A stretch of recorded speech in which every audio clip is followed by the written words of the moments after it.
अनुपात और समानुपात SSC CGL की तैयारी करने वालों के लिए ये नाम सुनते ही थोड़ी टेंशन हो जाती है ना? लेकिन सोचिए, अगर इस टॉपिक को मास्टर करने का एक सीक्रेट पता चल जाए, एक ऐसी डेटाबेस स्ट्रैटेजी जो ज़्यादातर सवालों को चुटकियों में सॉल्व करवा दे। तो चलिए पिछले सालों के पेपर्स को डिकोड करते हैं और इस रहस्य से पर्दा उठाते हैं। 86%, हाँ 86%। इस नंबर को दिमाग में बैठा लीजिए। हमारा एनालिसिस ये बताता है कि पिछले कुछ सालों में रेशियो एंड प्रोपोर्शन के 86% सवाल सिर्फ कुछ गिने चुने टॉपिक से ही आए हैं। इसका मतलब क्या हुआ? मतलब ये कि पूरी किताब रटने की जरूरत ही नहीं है। अगर हम थोड़ा स्मार्ट वर्क करें तो लेजर फोकस होकर एग्जाम का एक बहुत बड़ा हिस्सा आराम से अपनी मुट्ठी में कर सकते हैं। तो सवाल ये है कि ये 86% सवाल आते कहाँ से हैं? ये चार्ट देखिए, पिक्चर बिल्कुल साफ है।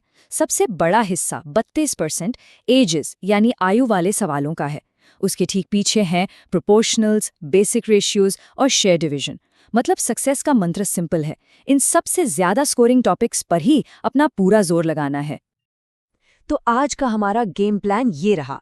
हम 86% स्ट्रैटेजी से शुरू करेंगे, फिर एजेस, प्रोपोर्शनल्स और रेशियोज के पैटर्न को गहराई से समझेंगे और आखिर में एक जबरदस्त एग्जाम प्लेबुक के साथ इसे खत्म करेंगे। चलिए शुरू करते हैं पहले सेक्शन से, द 86% एग्जाम स्ट्रैटेजी।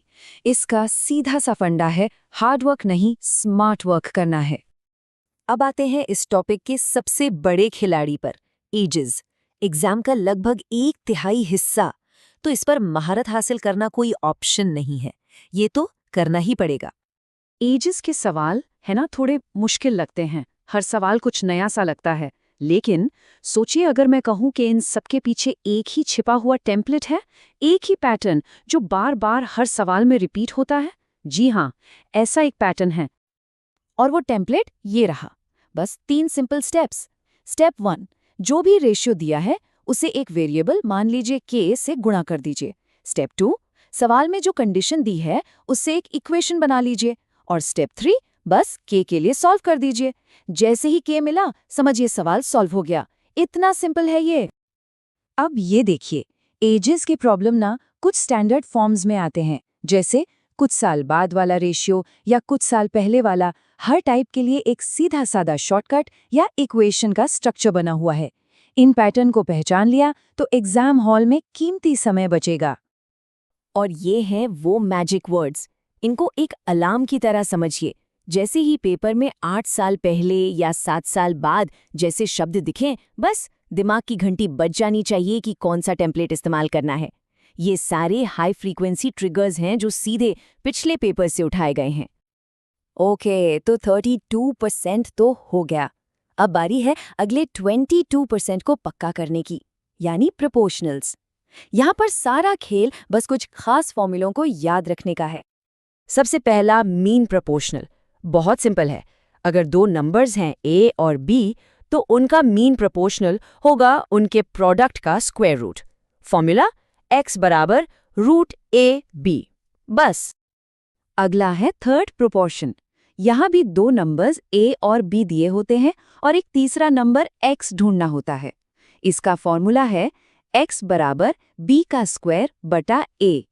और आखिर में फोर्थ प्रोपोर्शनल। इसका फॉर्मूला तो और भी आसान है, x बराबर bc बटा a। याद रखने में सबसे आसान। बस हो गया। इस पूरे सेक्शन का निचोड़ बस इन 3 फॉर्मूलों में है, √ab, b² a और bc/a। इन्हें रट लीजिए और आप 90% से ज्यादा प्रोपोर्शनल के सवाल सॉल्व करने के लिए तैयार हैं।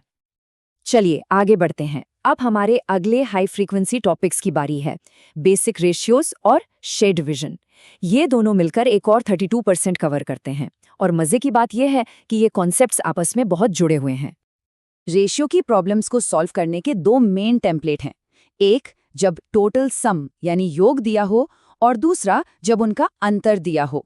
यहाँ हम दोनों को साइड बाय साइड देख रहे हैं और ये बिल्कुल साफ दिख रहा है कि रेशियो के हिस्सों को इस्तेमाल करके असली वैल्यू निकालना कितना आसान है। इनकम एक्सपेंडिचर मॉडल, ये तो एक क्लासिक सवाल है। इसमें बस एक चीज का ध्यान रखना है, अलग अलग वेरिएबल्स का इस्तेमाल करना। मतलब इनकम रेशियो के लिए के ले लो और एक्सपेंडिचर रेशियो के लिए m, क्योंकि जरूरी नहीं कि दोनों का मल्टीप्लायर सेम हो। फिर बस सेविंग्स का फॉर्मूला लगा दो, यानी इनकम माइनस एक्सपेंडिचर, और इक्वेशन सॉल्व कर लो। एग्जाम में शेयर डिवीजन के सवाल कुछ ऐसे दिखेंगे। 9,090 रुपए को डिवाइड किया या हिस्सों का अंतर इतना है। ये लाइंस देखते ही समझ जाना है कि वही स्टैंडर्ड के मेथड लगाना है और सवाल सॉल्व हो जाएगा। तो चलिए अब सब कुछ एक साथ जोड़ते हैं। ये है द फाइनल एग्जाम प्लेबुक, एक सुपर कंप्रेस स्ट्रैटेजी जिसमें सारी जरूरी बातें हैं। बस ये 4 बातें याद रखनी हैं। नंबर 1, एजेस हमेशा के निकालो। नंबर 2, प्रोपोर्शनल्स, वो 3 फॉर्मूले root A B square by A, BC by A, 90% सवाल इन्हीं से आते हैं। नंबर 3, रेशो अलजेब्रा, रेशो को हमेशा के मल्टीपल्स में बदलो। और नंबर 4, शेयर डिवीजन, डिफरेंस से के निकालो, फिर टोटल सम।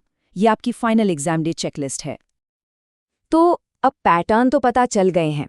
सवाल अब ये नहीं है कि क्या पढ़ना है, सवाल ये है कि क्या पहले पढ़ना है। तो सबसे पहले कौन से टॉपिक को मास्टर करेंगे? याद रखिएगा, कहाँ फोकस करना है ये जान लेना ही आधी जीत है।